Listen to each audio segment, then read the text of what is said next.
जय जगन्नाथ बंधुगण आपण मानकु मोर ही चैनल रे स्वागत।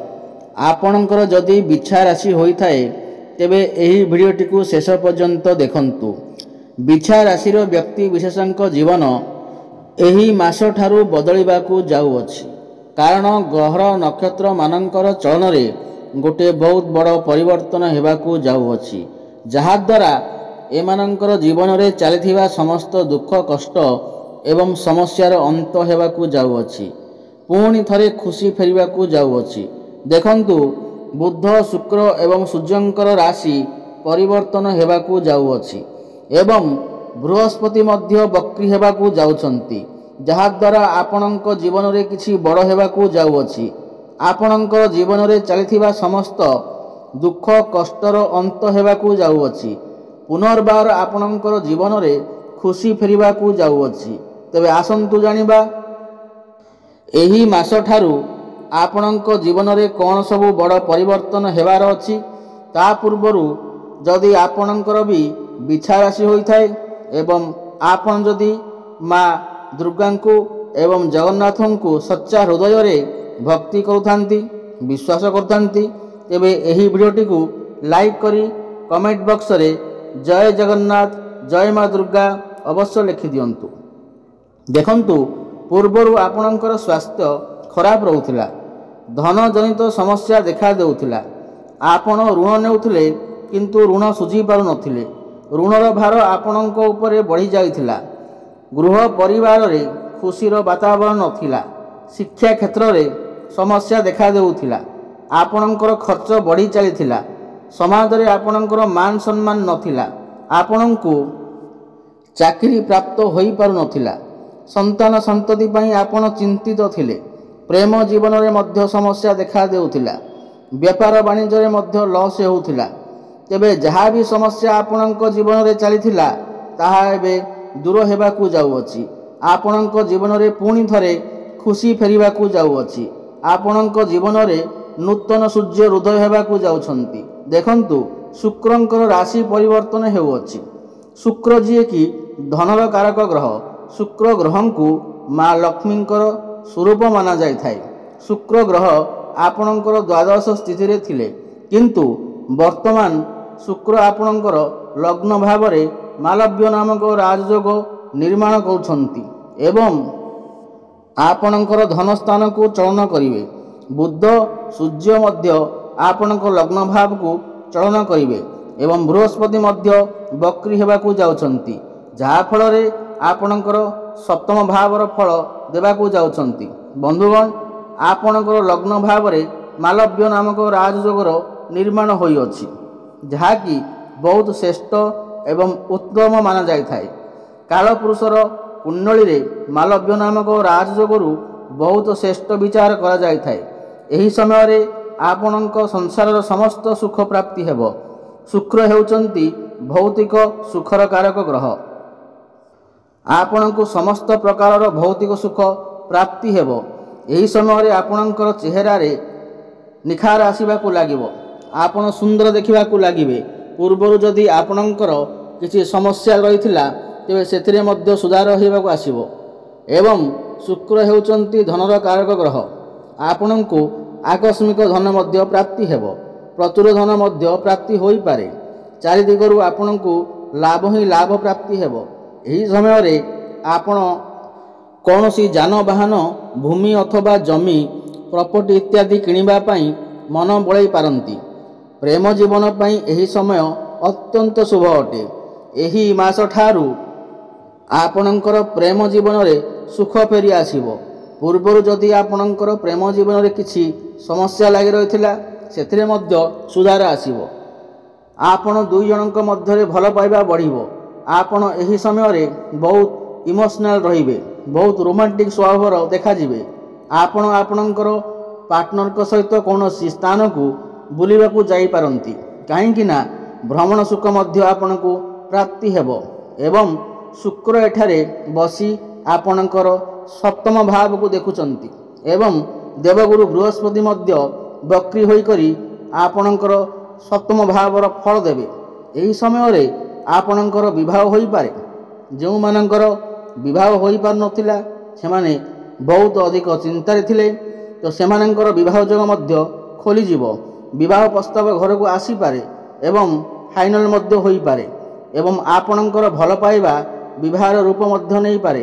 ଏବଂ ସପ୍ତମ ଭାବ ଡେଲି ଇନକମ୍ର ଭାବ ହୋଇଥାଏ, ବେପାର ବାଣିଜ୍ୟର ଭାବ ହୋଇଥାଏ, ବୈବାହିକ ଜୀବନରେ ଭାବ ହୋଇଥାଏ। ତ ଏହି ସମୟରେ ଆପଣଙ୍କର ଡେଲି ଇନକମ୍ ବଢ଼ିପାରେ।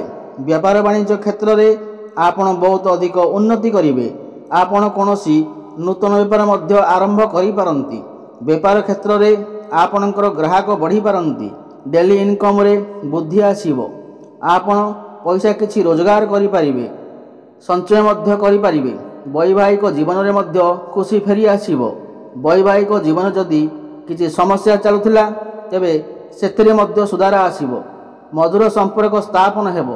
ଆପଣ ଦୁଇ ଜଣ ମିଶି କିଛି ଫ୍ୟାମିଲି ପ୍ଲାନିଂ କରିପାରନ୍ତି ଏବଂ ଯେଉଁମାନେ ସନ୍ତାନର କାମନା ରଖୁଥିଲେ ତ ସେମାନଙ୍କୁ ମଧ୍ୟ ସନ୍ତାନ ସୁଖ ମଧ୍ୟ ପ୍ରାପ୍ତି ହୋଇପାରେ।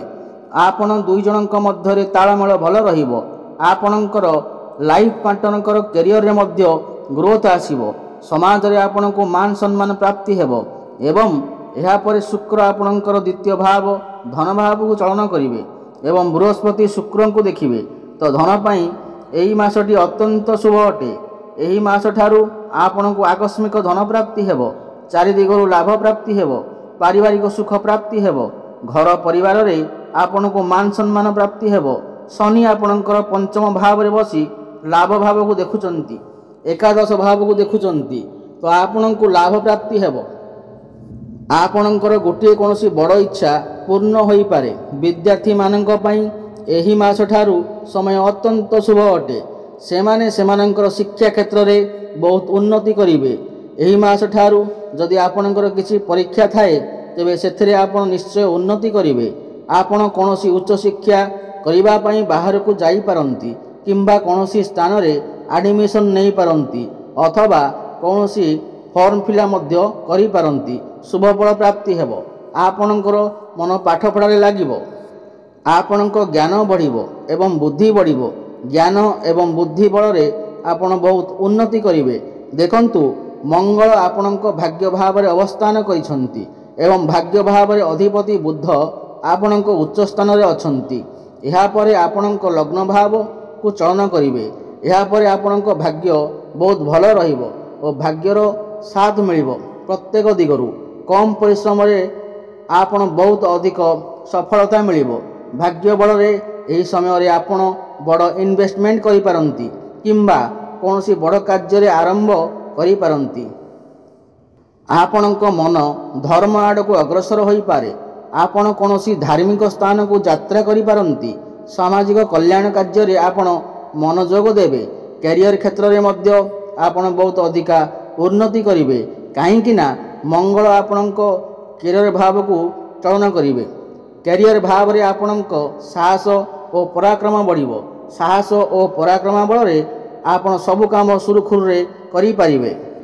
ପ୍ରମୋସନ୍ ହେବାର ମଧ୍ୟ ଯୋଗ ବନୁଅଛି। ଯେଉଁମାନଙ୍କ ପାଖରେ କୌଣସି ଚାକିରି ବାକିରି ନାହିଁ ସେମାନଙ୍କୁ ନୂତନ ଚାକିରି ପ୍ରାପ୍ତି ହେବାର ସମ୍ଭାବନା ଅଛି। ଉପରିସ୍ଥ ଅଫିସରଙ୍କ ସପୋର୍ଟ ମଧ୍ୟ ଆପଣଙ୍କୁ ପ୍ରାପ୍ତି ହେବ। କର୍ମକ୍ଷେତ୍ରରେ ଆପଣ ଅଜବ ଶାନ୍ତିର ଅନୁଭବ କରିବେ, କିନ୍ତୁ କାହା ସହିତ ଆର୍ଗୁମେଣ୍ଟ କରନ୍ତୁ ନାହିଁ। କଥାର ସମାଧାନ ଶାନ୍ତି ଉପାୟରେ କରନ୍ତୁ, ନଚେତ୍ ଆପଣ ଅସୁବିଧାରେ ପଡ଼ିପାରନ୍ତି।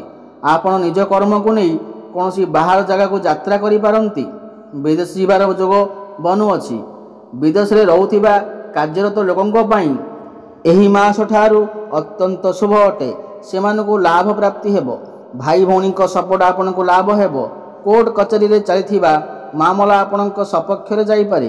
ଆପଣ ଏହି ସମୟରେ ଯଦି ଋଣ ନେବାକୁ ଚାହୁଁଛନ୍ତି ତାହେଲେ ନେଇପାରିବେ, ଏଥିରେ କୌଣସି ଅସୁବିଧା ନାହିଁ। ଆପଣଙ୍କ ମାଙ୍କ ସ୍ୱାସ୍ଥ୍ୟରେ ପରିବର୍ତ୍ତନ ଆସିପାରେ। ମାଙ୍କର ସ୍ୱାସ୍ଥ୍ୟରେ ସୁଧାର ଆସିବ। ମାଙ୍କ ସହିତ ଆପଣଙ୍କ ସମ୍ପର୍କ ବହୁତ ଭଲ ରହିବ। ପିତାଙ୍କ ସ୍ୱାସ୍ଥ୍ୟରେ ଯଦି କିଛି ଅସୁବିଧା ଥିଲା ସେଥିରେ ମଧ୍ୟ ଅନେକ ମାତ୍ରାରେ ସୁଧାର ଆସିବ। ବନ୍ଧୁଗଣ, ଏହି ମାସଠାରୁ ଆପଣ ସମସ୍ତ କ୍ଷେତ୍ରରେ ଉନ୍ନତି କରିବାକୁ ଯାଉଛନ୍ତି। ତାହା ପ୍ରେମ କ୍ଷେତ୍ରରେ ହେଉ, ବୈବାହିକ କ୍ଷେତ୍ରରେ ହେଉ, ସ୍ୱାସ୍ଥ୍ୟ କ୍ଷେତ୍ରରେ ହେଉ, ଭାଗ୍ୟ କ୍ଷେତ୍ରରେ ହେଉ, ବେପାର ବାଣିଜ୍ୟ କ୍ଷେତ୍ରରେ ହେଉ, ସମସ୍ତ କ୍ଷେତ୍ରରେ ଆପଣ ଶୁଭଫଳ ପ୍ରାପ୍ତି କରିବେ। अधिक शुभफल प्राप्ति करने माँ महालक्ष्मी आराधना करंतु। माँ महालक्ष्मी को पद्मफूल अर्पण करंतु एवं सूर्यदेव को प्रत्येक दिन जल अर्पण करंतु। प्रत्येक दिन हनुमान चालीसा पाठ करंतु। आपण को शुभफल प्राप्ति हेब। जदि आपण को मोर यही वीडियोटी भल लगे ताहले वीडियोटी को लाइक करंतु एवं चैनल टी को सब्सक्राइब करंतु। जय जगन्नाथ। पुणी देखा आगामी वीडियो रे। रहुची। धन्यवाद।